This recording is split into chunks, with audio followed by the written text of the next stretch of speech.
Hello everyone, this is Raman Modi and I welcome you all to our Shine After LLB. चलिए जी, 6 दिसंबर 2026 की date आ गई है जिस दिन क्लैट पीजी का हमारा एग्जाम होने वाला है ना।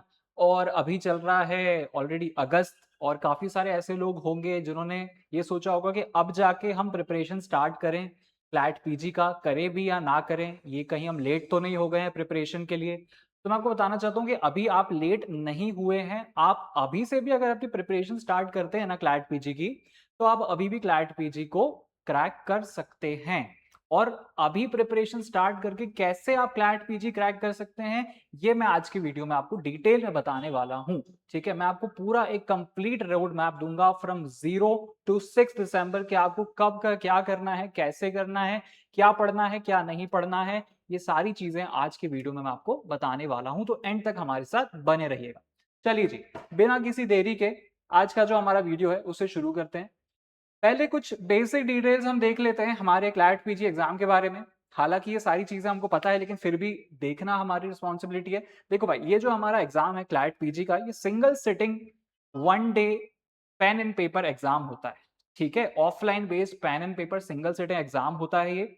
ठीक है, साल में केवल एक बार कराया जाता है, यूजुअली दिसंबर को होता है। इस बार भी 6 दिसंबर को पेपर शेड्यूल हुआ है। एंड ये जो एग्जाम है ना, इसमें टोटल 120 क्वेश्चंस पूछे जाते हैं। ठीक है, 120 क्वेश्चंस पूछे जाते हैं जो कि कैरी करते हैं 1 मार्क्स पर क्वेश्चन, यानी कि 120 क्वेश्चन 120 मार्क्स। और इसको करने के लिए आपके पास टाइम होते हैं 2 घंटे, यानी कि 120 मिनट। 120 क्वेश्चन, 120 मार्क्स और 120 मिनट। और ये जो 120 क्वेश्चन है ये बेस्ड होते हैं 24 पैसेजेस के ऊपर। ठीक है, ये हमारे बाकी के एग्जाम जैसा नहीं होता है, MP ADPO, UP ADPO, APOs, judiciary जैसा नहीं होता है कि भाई बेयर एक्ट पढ़ी और वहां जाके बैठ गए और ऑब्जेक्टिव टाइप क्वेश्चन लगा के आ गए। नहीं, ऐसा नहीं होता। ये एग्जाम का पैटर्न एकदम ही अलग है, इसकी जो प्रिपरेशन होती है वो एकदम ही अलग होती है। आपने अगर एडीपीओ एपीओ की प्रिपरेशन करी रखी है, जुडिशरी की प्रिपरेशन करी रखी है, तो वो शायद यहां उतनी आपकी हेल्प ना कर पाए, क्योंकि इस एग्जाम को टैकल करने का जो तरीका है ना, वो एकदम ही अलग है। ठीक, ये जो 24 पैसेजेस के बेस पे एग्जाम होता है ना, ये पैसेजेस कैसे होते हैं, हमने स्कूल कॉलेज में देखा होगा, अनसीन पैसेजेस आते थे, है ना। एक अनसीन पैसेज दे देते थे, उस अनसीन पैसेज को पढ़ो और नीचे दिए गए क्वेश्चन का जवाब दो। थोड़ा थोड़ा वैसी पैटर्न है, लेकिन यहाँ जो अनसीन पैसेजेस है ना, ये जजमेंट से उठाए जाते हैं। जजमेंट सुप्रीम कोर्ट और हाई कोर्ट के लैंडमार्क और रीसेंट जजमेंट को मिलाकर क्या किया जाता है, मतलब लैंडमार्क और रीसेंट जजमेंट के बेस पर पैसेजेस बनाए जाते हैं, उनके फैक्ट एंड इश्यूज के बेस पर पैसेजेस बनाए जाते हैं। आपको उन पैसेजेस को पढ़ के, उनमें दिए गए प्रोविजंस को रिकॉल करके, उनमें दिए गए केस लॉज को रिकॉल करके नीचे दिए गए क्वेश्चंस का आंसर देना होता है। डायरेक्ट पैसेज में कोई आंसर नहीं छुपा होता। आपको पैसेज पढ़ना है, वो पैसेज में जो प्रोविजंस दिए हैं, जो सेक्शंस दिए हैं, जो आर्टिकल्स दिए हैं, जो डॉक्ट्रिन्स दिए हैं, जो केस लॉ दिया है, उन सबको आपको रिकॉल करना है कि इसमें क्या हुआ था, इस केस में क्या हुआ था, इस प्रोविजन में क्या बताया गया है, ये डॉक्ट्रिन किस बारे में है, ये सारी चीजें आपको रिकॉल करना है। और उस बेस पे आपको नीचे दिए गए क्वेश्चंस का आंसर करना होता है। ठीक है, हर एक पैसेज के साथ आपके पास 5 ऑब्जेक्टिव टाइप क्वेश्चंस वहां पे होते हैं। ठीक, जो कि कितना कैरी करते हैं, पर क्वेश्चन 1 मार्क कैरी करता है। लेकिन साथ ही साथ यहाँ पे नेगेटिव मार्किंग भी होती है। अगर आप गलत जवाब दे देते हैं तो 0.25 नंबर आपके काट लिए जाएंगे। ठीक है, यानी कि अगर आपने एक सही जवाब दिया और उसके सामने 4 गलत जवाब दे दिए, तो आप वापस 0 पे आके खड़े हो जाएंगे। ठीक है, इसलिए इस एग्जाम में ब्लाइंडली टिक टिक टिक टिक नहीं किया जा सकता, बहुत ध्यान से इस एग्जाम को देना पड़ता है। अब ये जो हमारा क्लैट पीजी का एग्जाम है ना, जैसा मैंने बताया भाई, ये एक क्या है, ये एक पैसेज बेस्ड एग्जाम है। इसमें हमको बैठ के बेरक का रट्टा लगाना, हाइलाइटर लगाना, ये सब नहीं करना होता। ठीक है, ये एग्जाम टेस्ट करता है आपकी कॉम्प्रिहेंसिव मेमोरी को, आप कितना जल्दी एक पैसेज को पढ़ सकते हैं, आप कितना जल्दी उस पैसेज में दिए प्रोविजंस को समझ सकते हैं और उस प्रोविजन को समझ के दिए गए क्वेश्चन का आंसर कर सकते हैं। ये एग्जाम इस चीज को टेस्ट करता है। बाकी हमारे एग्जाम कैसे होते हैं, ऑब्जेक्टिव टाइप एक क्वेश्चन आ जाता है, उस क्वेश्चन को पढ़ के नीचे दिए गए क्वेश्चन का, आप नीचे दिए गए ऑप्शंस आपको चूज करना है, सही आंसर चूज करना है। यहां डायरेक्टली ये चीज नहीं है, ये एग्जाम का पैटर्न एकदम अलग है। इस एग्जाम के लिए जो सबसे मेन चीज आपको आनी चाहिए वो है टाइम मैनेजमेंट। टाइम मैनेजमेंट, क्यों टाइम मैनेजमेंट, भाई आपके पास केवल 120 मिनट है। आपके पास केवल 120 मिनट है। 120 मिनट में आपको 24 पैसेज पढ़ने हैं। ठीक है, 24 पैसेजेस के अंदर दिए गए प्रोविजंस को रिकॉल करना है, उन प्रोविजंस को रिकॉल करना है, उनके केस लॉज को रिकॉल करना है, और उसके बाद नीचे दिए गए 120 क्वेश्चंस का आंसर देना है। तो इसके लिए आपकी जो पढ़ने की स्पीड है ना, जो आपके पैसेज को पढ़ने की स्पीड है, वो बहुत अच्छी होनी चाहिए। ठीक है, तो केवल बेरेक्ट पढ़ने से या बेरेक्ट याद कर लेने से यहां ये आपका एग्जाम क्लियर नहीं होने वाला। आपको केस लॉज पढ़ने पड़ेंगे, आपको केस लॉज समझने पड़ेंगे, आपको प्रैक्टिकल अप्रोच लगानी पड़ेगी, और साथ ही साथ अपना रीडिंग का जो आपकी स्पीड है उसको बढ़ाना पड़ेगा। तभी भाई ये जो एग्जाम है ये आपका क्लियर होने वाला है। अब हमारा ये जो भाई एग्जाम है ये अब बहुत पास में, मैंने अभी आपको बताया था, आप सबको पता होगा दिसंबर में एग्जाम है, हम ऑलरेडी अगस्त में खड़े हुए हैं। तो अब प्रिपरेशन कैसे करी जाए, सबसे बड़ी बात भाई, आज से लेके 6 दिसंबर तक का एक पूरा स्ट्रक्चर मैंने बना के आपके लिए लेकर आया हूं। 5 फेजेस में हमने स्ट्रक्चर को डिवाइड किया है कि आप कैसे इस एग्जाम को टैकल कर सकते हैं। ठीक है, सबसे पहला जो हमारा फेज होने वाला है वो होने वाला है ओरिएंटेशन फेज। देखो, केवल इस एग्जाम में नहीं, किसी भी एग्जाम में जब भी आप प्रिपरेशन करना चालू करते हैं तो कैसे करते हैं भाई, बुक्स उठा के बैठ जाते हैं और पढ़ना चालू कर देते हैं। मैं आपको बोलूं कि आपको किसी एक XYZ एग्जाम की प्रिपरेशन करनी है, आप क्या करेंगे, मटेरियल खरीदेंगे, इधर उधर से इकट्ठा करेंगे और बैठ जाएंगे और पढ़ना चालू कर देंगे। ये गलत तरीका है। इसके पहले भी एक स्टेप करी जा सकती है जो लोग मिस कर देते हैं। वो क्या है, वो है ओरिएंटेशन। ओरिएंटेशन मतलब क्या, कोई भी एग्जाम, भले ही वो क्लैट पीजी हो, एटीपी हो, जुडिशरी हो, कुछ भी हो, उसको करने से पहले उस एग्जाम का पैटर्न को समझो। पैटर्न को समझना मतलब, भले ही अभी आपने कुछ नहीं पढ़ा, लेकिन उस एग्जाम के प्रीवियस ईयर क्वेश्चन पेपर्स को निकाल के गो थ्रू कर लो एक बार। जैसे ही आप प्रीवियस ईयर क्वेश्चन पेपर को पढ़ने से पहले एक बार गो थ्रू कर लेते हो ना, आपके दिमाग में ये बात क्लियर हो जाती है यार कि मुझे इस तरह से पढ़ना है, क्योंकि एग्जाम में इस तरह से क्वेश्चन पूछे गए, तो मुझे इस तरह से पढ़ना है, ये चीजें पढ़नी है, ये चीजें नहीं पढ़नी है। आपके दिमाग में वो चीज क्लियर हो जाती है। लेकिन जब आपको यही नहीं पता होगा कि आपको क्या पढ़ना है क्या नहीं पढ़ना है, आप अगर डायरेक्ट बेरेक्ट उठा लोगे, बुक्स उठा लोगे, तो आप क्या करोगे, आप पूरा का पूरा पढ़ना चालू कर दोगे। लेकिन क्लैट पीजी में पूरे पढ़ने की कोई जरूरत ही नहीं। हर एक सब्जेक्ट अपने आप में एक अलग वेटेज कैरी करता है। ये कैसे पता पड़ेगा, ये तब पता पड़ेगा जब आप प्रीवियस ईयर क्वेश्चन पेपर उठा के देखोगे। हर एक एग्जाम का अलग पैटर्न होता है, वैसे क्लैट पीजी का अलग पैटर्न है। ये कैसे पता पड़ेगा, जब प्रीवियस ईयर क्वेश्चन पेपर उठा के देखोगे। तो सबसे पहला आपका काम क्या है, प्रीवियस ईयर क्वेश्चन पेपर उठाओ, उसको सॉल्व मत करो, उसको बस गो थ्रू कर लो एक दो बार, 2-3 क्वेश्चन पेपर्स को गो थ्रू करो। आपके दिमाग में एक इमेज बन जाएगी कि एग्जाम में किस टाइप का क्वेश्चन आने वाला है। दूसरी चीज, वही हमारा काम, मटेरियल इकट्ठा करने का। बुक्स बेयरएक्स आपके पास हैं, एक्स्ट्रा क्या मटेरियल आपको इकट्ठा करना है, वो है जजमेंट्स। ये पूरा एग्जाम जजमेंट्स पे ही बेस्ड है।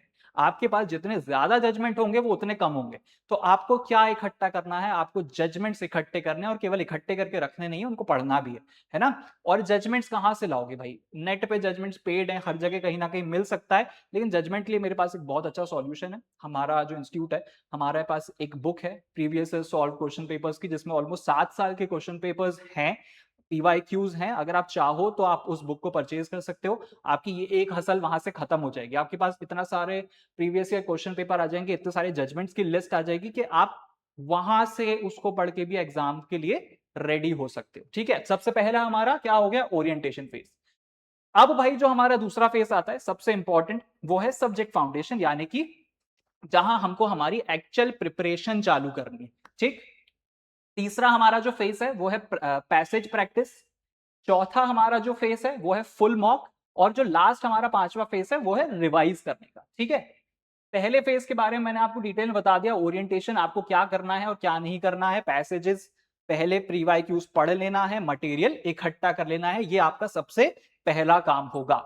दूसरे फेज पे जैसे ही हम बढ़ते हैं, तो आपको क्या करना है भाई, ये जो दूसरा फेज है हमारा, ये यूजुअली स्टार्ट होगा मिड ऑफ अगस्त से। मान लीजिए अगर आप आज 12 तारीख से स्टार्ट करते हैं पढ़ना, तो आप 15 तारीख से, आप 12 से 13 तारीख 14 तारीख तक आप अपना सारा मटेरियल इकट्ठा कर लेंगे। उसके बाद आप पढ़ना स्टार्ट करेंगे। आप कैसे पढ़ना स्टार्ट करेंगे, आप अपना वही बेयर एक्ट उठाएंगे, जजमेंट उठाएंगे, सब पढ़ते जाएंगे, है ना। ये सही तरीका नहीं है। आपको क्या करना है, आपको पहले वेटेज देखना है। सबसे इंपॉर्टेंट चीज, वेटेज देखो कि क्या सब्जेक्ट कितना वेटेज कैरी करता है, किस सब्जेक्ट में क्या चीज इंपॉर्टेंट है। क्योंकि अभी जिस स्टेज पे हम खड़े हैं यहां से पूरा पढ़ना हमारे लिए कोई सेंस नहीं बनाता। इवन इस एग्जाम में पूरा का पूरा सिलेबस या पूरा का पूरा सब्जेक्ट कवर करने की कोई जरूरत ही नहीं है। आपको सबसे पहली चीज अगर कुछ देखनी है तो मेरा जो एग्जाम है, इस एग्जाम में जो सब्जेक्ट्स हैं उनका वेटेज क्या है। ठीक है, दूसरे फेज में सबसे पहली चीज सब्जेक्ट्स का वेटेज निकालो। मैंने इसके पहले एक वीडियो बनाया था जिसमें मैंने क्लैट पीजी का एक पूरा एग्जाम स्ट्रक्चर बताया है। वहां मैंने एक वेटेज की पूरी लिस्ट बताई थी कि भाई किस सब्जेक्ट का कितना वेटेज है और कहां से कितने क्वेश्चंस आते हैं। ऊपर आई बटन पे आपको उसकी वीडियो की लिंक मिल जाएगी, आप वहां जाके वो वेटेजेस को देख सकते हैं। हालांकि आज का जो मैंने पूरा एक स्ट्रक्चर बनाया है हमारा सब्जेक्ट वाइज, वो उस वेटेज के हिसाब से ही है, लेकिन एग्जैक्ट नंबर्स अगर आपको देखना है तो आप वहां से देख सकते हो। तो भाई सबसे पहले हम स्टार्ट करेंगे हमारी पढ़ाई कॉन्स्टिट्यूशन ऑफ इंडिया से। ठीक है, कॉन्स्टिट्यूशन इस पर्टिकुलर एग्जाम की बैकबोन है। कॉन्स्टिट्यूशन से इतने क्वेश्चन आते हैं और इतने ज्यादा हाई मार्क हाई वेटेज वाले क्वेश्चंस आते हैं कि आप ये मान के चलो कि ऑलमोस्ट 20 to 25% मार्क्स आपके यहीं से बन जाएंगे। ठीक है, तो हमारी जो सबसे पहली तैयारी होनी चाहिए वो कॉन्स्टिट्यूशन की होनी चाहिए, जो हम पहले वीक में करेंगे। इसके बाद जो दूसरा सबसे मेजर सब्जेक्ट है वो है हमारा ज्यूरिस्प्रूडेंस। ठीक है, सेकंड वीक हमारा हम ज्यूरिस्प्रूडेंस को देंगे। ज्यूरिस्प्रूडेंस अगेन एक बहुत इंपॉर्टेंट सब्जेक्ट है। स्कूल से, ज्यूरिस की बुक्स से और साथ ही साथ डॉक्ट्रिन जो है यहां से बहुत सारे मेजर क्वेश्चंस बनते हैं। ठीक है, इसके अलावा तीसरा जो हमारा सब्जेक्ट होने वाला है वो होने वाला है क्रिमिनल लॉ, जिसको हम थर्ड वीक पे जाएंगे। अब आप बोलोगे कि सर हर सब्जेक्ट को केवल एक वीक क्यों दिया हुआ है? क्योंकि भाई हमारे पास पहली चीज तो टाइम कम है और दूसरी चीज मैंने आपको बताई कि हमको पूरा सब्जेक्ट कवर नहीं करना है। हमको केवल वो टॉपिक्स पढ़ने हैं जो ज्यादा रिपीट होते हैं। ठीक है, जिन टॉपिक से ज्यादा क्वेश्चंस बनते हैं, और हमको केवल वो जजमेंट्स देखनी है जो बार बार एग्जाम में आई हैं। ठीक है, इसके अलावा चौथा सब्जेक्ट जिसको हम टैकल करने वाले हैं वो होने वाला है क्या, लॉ ऑफ कॉन्ट्रैक्ट। ठीक है, ये चार सबसे मेजर सब्जेक्ट्स हैं जो कि कंसोर्शियम ऑफ एनएलयू के सबसे ज्यादा फेवरेट सब्जेक्ट्स में भी आते हैं। इससे जितने क्वेश्चन आते हैं उतने किसी दूसरे सब्जेक्ट से नहीं आते। इन चारों सब्जेक्ट का वेटेज अगर आप मिला लो तो ये ऑलमोस्ट 60% पहुंच जाता है of total weightage of the exam, यानी कि 60 नंबर, 60 से 70 नंबर तो मान के चलो यही चार सब्जेक्ट कवर कर लेते हैं। इसके बाद हमारे जो आगे के 9 सब्जेक्ट्स हैं वो है ये tort and property law, administrative, company law, environment law, family law, labour, public international और टैक्सेशन। ठीक है, ये वो सब्जेक्ट हैं जो कि बाकी की चीजों को कवर करने वाले हैं, बाकी के नंबर्स को कवर करने वाले हैं। अब ये भी पूरे नहीं आएंगे। ठीक है, और इसमें से भी हर साल क्वेश्चन नहीं बनता। Environment law, family law, public international, ये 3 सब्जेक्ट हैं जो कि अगले 30 मार्क्स कैरी करते हैं। मतलब ये अगर मैं प्रायोरिटी बिठाऊं ना तो कॉन्ट्रैक्ट, कॉन्स्टिट्यूशन, क्रिमिनल लॉ के बाद सेकंड प्रायोरिटी पे ये 3 सब्जेक्ट आते हैं और सबसे लीस्ट प्रायोरिटी पे बाकी बचे हुए सब्जेक्ट्स आते हैं, क्योंकि उन सब्जेक्ट से कभी कभी हर साल क्वेश्चन भी नहीं आता। जैसे अगर मैं टैक्सेशन लॉ की बात करूं तो टैक्सेशन लॉ से हर साल क्वेश्चन नहीं आएगा, अल्टरनेट आएगा, और आएगा भी तो एक या दो क्वेश्चन आएंगे। एक या दो पैसेज आएंगे, एक्चुअली नॉट क्वेश्चन, एक या दो पैसेज आएंगे, यानी कि 5 या 10 क्वेश्चन आएंगे, यानी कि 10 नंबर। ठीक है, तो हमारे लिए मेन फोकस करने वाला एरिया कौन सा हो जाता है भाई, कॉन्स्टिट्यूशन, क्रिमिनल, ज्यूरिस्प्रूडेंस और कॉन्ट्रैक्ट। ठीक है, ये चार हमारे प्राइम फोकस एरिया है जिनको हमें हमारे पहले 4 वीक्स के अंदर कवर करना है। इसमें हमको क्या क्या कवर करना है, हमको इसके अंदर जो मेजर प्रोविजंस हैं जहां से क्वेश्चन बन सकते हैं वो प्रोविजन कवर करने हैं, और उन प्रोविजंस के अंदर जो लैंडमार्क और रीसेंट जजमेंट्स हैं उनको कवर करना है। ठीक है, लैंडमार्क और रीसेंट जजमेंट और मेन प्रोविजन उस पर्टिकुलर सब्जेक्ट का, ये चीजें हमको वहां कवर करनी है। जब आप अपना इतना बेस रेडी कर लेते हो एग्जाम का, इसके बाद आप पहुंचोगे कहां, phase 3 of your preparation. Phase 3 of preparation में हम सबसे पहली चीज जो करने वाले हैं वो है daily routine habit, daily reading routine habit बनाना। एग्जाम में भाई पैसेज आने वाले हैं। ठीक है, मैंने अभी बताया था कि 120 मिनट में 24 पैसेज पढ़ने हैं। ये 24 पैसेज पढ़ने के लिए आपको अपनी एक हैबिट बनानी पड़ेगी, रीडिंग हैबिट। वो रीडिंग हैबिट कैसे बनेगी, वो रीडिंग हैबिट ऐसे बनेगी, आपको रोज एक पर्टिकुलर जजमेंट को पढ़ना है, रोज आपको उस जजमेंट के क्रक्स निकालने हैं और उनको समझना है कि ये जजमेंट किस बारे में बोल रहा है, और साथ ही साथ लीगल जनरल को भी आपको पढ़ना है। पढ़ना इन द सेंस आपको अपनी रीडिंग हैबिट बढ़ानी है और अपने रीडिंग का जो टाइमिंग है उसको इंक्रीज करना है। अभी अगर मैं आपको बोलूं कि आपको एक पैसेज पढ़ना है तो शायद आपको उस पैसेज को पढ़ के समझने में थोड़ा टाइम लगे। आप एक बार पैसेज पढ़ोगे, दो बार पैसेज पढ़ोगे, तीन बार पैसेज पढ़ोगे, तब आप उसका क्रक्स निकाल पाओगे। लेकिन एग्जाम में आपके पास इतना टाइम नहीं है। आपको एक ही बार में पैसेज पढ़ना है और उसी बार में उसके अंदर का क्रक्स भी निकाल लेना है, प्रोविजंस को रिकॉल भी कर लेना है और साथ ही साथ क्वेश्चन का आंसर भी करना है। तो ये करने के लिए भाई रीडिंग प्रैक्टिस, रीडिंग हैबिट बहुत ज्यादा जरूरी है, जो हमको 100% करनी पड़ेगी। ठीक है, तो रीडिंग हैबिट हमारे लिए बहुत ज्यादा इंपॉर्टेंट हो जाती है। अब ये रीडिंग हैबिट तो हमारी हो गई। हमने हमारे जो सब्जेक्ट्स है उसमें जो इंपॉर्टेंट प्रोविजन, सेक्शंस, आर्टिकल्स आने वाले हैं वो भी हमने पढ़ लिए। अब मेन मॉक पे जाने से पहले पूरा का पूरा कंप्लीट जो एग्जैक्ट कॉपी होता है, हमारा जो मॉक सीरीज होती है, उस पे जाने से पहले हम सब्जेक्ट वाइज सेक्शनल टेस्ट लगाएंगे। सब्जेक्ट वाइज सेक्शनल टेस्ट लगाने से क्या होगा, इससे हमारी हर सब्जेक्ट पे पहली चीज तो कमांड बनेगी और दूसरी चीज किस सब्जेक्ट से किस टाइप के क्वेश्चन आ सकते हैं हमको ये पता पड़ेगा। अगर हम सीधे मॉक टेस्ट लगाने चले जाएंगे ना तो हमारे दिमाग में खिचड़ी बन जाएगी कि यार इतना सारा पढ़ लिया, इतना सारे मॉक टेस्ट लगा दिए, कुछ समझ नहीं आया। इसलिए पहले subject wise mock test, subject wise test लगाओ। उससे क्या होता है, पहले हर एक सब्जेक्ट में आप पे क्लियर होगा कि भाई कॉन्स्टिट्यूशन से ना इस टाइप के क्वेश्चन आते हैं, कॉन्स्टिट्यूशन से लैंडमार्क जजमेंट ज्यादा आता है, क्रिमिनल लॉ से रीसेंट जजमेंट ज्यादा आते हैं, जूरिस्प्रूडेंस से प्रिंसिपल ज्यादा पूछे जाते हैं, बुक्स के बारे में ज्यादा पूछा जाता है। ऐसे आपको पता पड़ेगा कि किस सब्जेक्ट से क्या क्या आता है। अब आपने जब रीडिंग हैबिट बना ली, एक एक सब्जेक्ट का आपने अपना पर्टिकुलर टेस्ट दे दिया, अब इसके बाद हम बढ़ेंगे कहां, कंप्लीट मॉक सीरीज के ऊपर, कंप्लीट मॉक टेस्ट के ऊपर। ठीक है, अब आप अपने चौथे फेज में कंप्लीट मॉक टेस्ट लगाना चालू कीजिए। जो पूरा का पूरा एग्जैक्ट पेपर होता है ना उसको लगाइए, टाइमर लगा के बैठिए। आपके पास होंगे 120 मिनट यानी कि 2 घंटे। इस 2 घंटे में आपको जो बिल्कुल एग्जाम का स्ट्रक्चर है बिल्कुल उसी हिसाब से आपको पेपर देना है। 2 घंटे आपके पास होंगे, आपको 24 पैसेजेस पढ़ने हैं जो कि अलग अलग सब्जेक्ट के हैं। एक बार हमने अलग अलग सारे सब्जेक्ट के पैसेजेस को ऑलरेडी सॉल्व कर लिया, क्यों, ताकि जब हम उनको कंबाइन सॉल्व करने पे आए तो हमारे दिमाग में एक पैटर्न पता हो कि भाई पेपर इस टाइप से आने वाला है।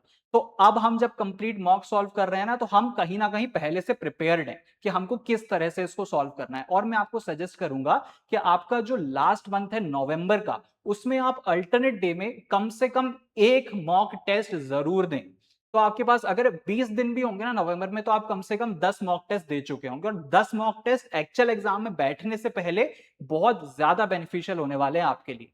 ठीक है, ये 10 मॉक टेस्ट देने के बाद आपके सामने एक क्वेश्चन आके खड़ा होगा, पहले ही मॉक टेस्ट के बाद आ जाएगा, क्योंकि हो सकता है पहले मॉक टेस्ट के बाद कुछ गलतियां निकले। आपने मॉक दिया, आपको उसका आंसर पता पड़ा, अब आपको दिख रहा है कि आपने कुछ गलतियां करी, कोई चीज मिस हो गई, कोई आंसर गलत हो गया, कहीं मैं टाइम मैनेज नहीं कर पाया, 120 क्वेश्चन की जगह मेरे 80 या 90 क्वेश्चन ही हुए। ये चीज भी आपके पास टैकल करने का अभी भी टाइम है, इसको सुधारने का अभी भी टाइम है। तो जो गलती हुई है ना, अब आपको उसको सुधारना है। आपके चौथे फेज में आपको एक बहुत इंपॉर्टेंट काम करना है जिसको मैं कहूंगा रिव्यू, रिपेयर एंड रिवाइज। अपनी गलतियों को रिव्यू कीजिए, उसको रिपेयर कीजिए, और जो प्रोविजंस आपके थोड़े लाइट हैं, जो प्रोविजंस आपके क्लियर नहीं है, उनको रिवाइज कीजिए। ठीक है, और ये काम आपको कब करना है, अपने मॉक टेस्ट लगाने के साथ ही करना है, क्योंकि यही आपको पता पड़ जाएगा कि आपके कौन से जो प्रोविजंस हैं या आपका कौन सा जो पार्ट है वो थोड़ा सा लाइट चल रहा है। ठीक है, ये सारी चीजें आपको अपने फेज 4 के अंदर कर लेना है। और फेज 5 में रिवीजन, ऑब्वियसली एग्जाम के पहले जितना पढ़ा है उसको रिवाइज करना बहुत जरूरी है। नया कुछ मत पढ़ो, जो पढ़ चुके हो उसी को रिवाइज करो। अभी जो टाइम है, टाइम कम है, लेकिन इतना है कि हम पूरा पढ़ सकते हैं। इसलिए लास्ट में ना केवल जितना पढ़ा है उसी को रिवाइज करो। जो मेजर केस लॉज हैं उनको समझो, जो मेजर प्रोविजंस हैं उनको समझो। ठीक है, इसके अलावा काफी सारे लोगों के दिमाग में एक्चुअली ये चीज है और होगी भी कि अगस्त ऑलरेडी है तो इतनी जल्दी प्रिपरेशन कैसे होगा, होगा कि नहीं होगा, हम खुद से कर पाएंगे कि नहीं। तो मैं फिर से वही चीज बोलूंगा कि यार अगस्त से लेकर दिसंबर अभी भी आपके पास बहुत टाइम है। आप अभी भी एग्जाम के लिए अपने आप को प्रिपेयर कर सकते हो और एग्जाम निकाल सकते हो। ठीक है, और इस चीज में आपकी हेल्प करेगा आशाएं आफ्टर एलएलबी, क्योंकि आशाएं आफ्टर एलएलबी लेकर आ रहा है अपना एक full fledge rank booster course for CLAT PG 2027। तो अगर आप आज से भी अपनी प्रिपरेशन चालू कर रहे हैं ना तो ये बैच आपके लिए बहुत ज्यादा इंपॉर्टेंट होने वाला है। इस पर्टिकुलर बैच में आपको मिलेगी पूरी की पूरी कंप्लीट प्रिपरेशन, सारे सब्जेक्ट वाइज आपके लेक्चर्स आपको यहाँ पे मिलेंगे। जो मेजर सब्जेक्ट्स हैं उन सारे लेक्चर्स में हम आपको जो मेजर प्रोविजंस आने वाले हैं वो भी बताएंगे, जो केस लॉज आ चुके हैं और दोबारा आ सकते हैं वो भी बताएंगे, पूरे के पूरे टेस्ट सीरीज करवाएंगे, साथ ही साथ मॉक सीरीज भी मिलेगी। देखिए क्या क्या है यहाँ पे भाई, 50 फुल लेंथ टेस्ट सीरीज है, ठीक है। कॉम्प्रिहेंसिव ई बुक भी है हमारी खुद की, वो भी आपको मिलेगी, क्लास नोट्स भी दिए जाएंगे, स्टडी मटेरियल भी दिया जाएगा, और साथ ही साथ पर्सनलाइज मेंटोरशिप भी आपको मिलेगी, और डाउट रिजोल्यूशन भी आपको यहाँ पे करवाया जाएगा। ये एक फुल फ्लेज कोर्स है, ठीक है। आज से दिसंबर तक की पूरी कंप्लीट प्रिपरेशन के लिए इससे बेटर कोर्स मेरे ख्याल से नहीं हो सकता, ये फुल फ्लेज कोर्स है। इसके अलावा अगर आप केवल चाहते हैं कि भाई मुझे पूरा कोर्स नहीं चाहिए, मुझे केवल टेस्ट सीरीज चाहिए, मेरे पढ़ तो मैं खुद से लूंगा, मुझे केवल टेस्ट सीरीज चाहिए, तो उसके लिए भी हमारे पास एक कोर्स है, वो है हमारा mock and sectional test series for CLAT PG 2027, ठीक है। ये जो हमारा पर्टिकुलर कोर्स है भाई, इसमें आपको फुल मॉक टेस्ट सीरीज मिलेगी, जिसमें आपको 50 प्लस मॉक टेस्ट मिलेंगे, सारे ही उसके क्लैट पीजी के भी, एलिट के भी, और साथ ही साथ सीयूईटी के भी। और इसके अलावा आपको स्पेशल इसमें mock full length test series भी मिलने वाली है। साथ ही साथ इसका एक स्पेशल फीचर जो है कि आपको इसमें वीडियो एनालिसिस मिलेगा full length mock test series का। जो आप full length mock test series करेंगे ना, उसका एक वीडियो एनालिसिस मिलेगा उस सीरीज के हो जाने के बाद, जिसमें आपको पता पड़ेगा कि आपने क्या गलती करी, क्या आप उसमें सही कर सकते हो, और उस सीरीज को और बेटर, मतलब अगली बार जब आप टेस्ट दोगे तो उसको और बेटर कैसे कर सकते हैं, ठीक है। इसके अलावा अगर आप इस वाले बैच में 5 अगस्त से 16 अगस्त के बीच में अपने आप को प्री इनरोल करते हैं, तो आपको इसमें एक बहुत अच्छा डिस्काउंट मिल सकता है, ठीक है। उसके लिए आप नीचे दिए गए नंबर पे कॉल कर सकते हैं, ठीक है। इस वाले बैच को लेने के लिए भी आप नीचे दिए गए नंबर पे कॉल कर सकते हैं, इस टेस्ट सीरीज को लेने के लिए, ठीक है गाइस। तो that's all from my and. I hope आपको ये रोड मैप समझ में आया होगा, आपको पता पड़ा होगा कि किस तरह से आप आज से भी अगर प्रिपरेशन स्टार्ट करते हैं तो आप दिसंबर वाला क्लैट पीजी 2027 को टैकल कर सकते हैं, ठीक है। तो अपनी प्रिपरेशन स्टार्ट कीजिए, और साथ ही साथ एक चीज याद रखिएगा कि ये जो क्लैट पीजी का एग्जाम है ना, ये है आपकी प्रीवियस स्टडीज और प्रीवियस मेमोरी को टेस्ट करने के लिए कि आपको क्या आता है, क्योंकि यहाँ पे डायरेक्ट बेयर एक्ट से क्वेश्चन नहीं पूछेंगे, यहां पे क्या करते हैं, केस लॉज में घुमा के फिर क्वेश्चन आपसे पूछा जाता है, ठीक है guys. Thank you so much for listening me very carefully. मिलते हैं अगले वीडियो में, till then good bye, have a nice day and all the best.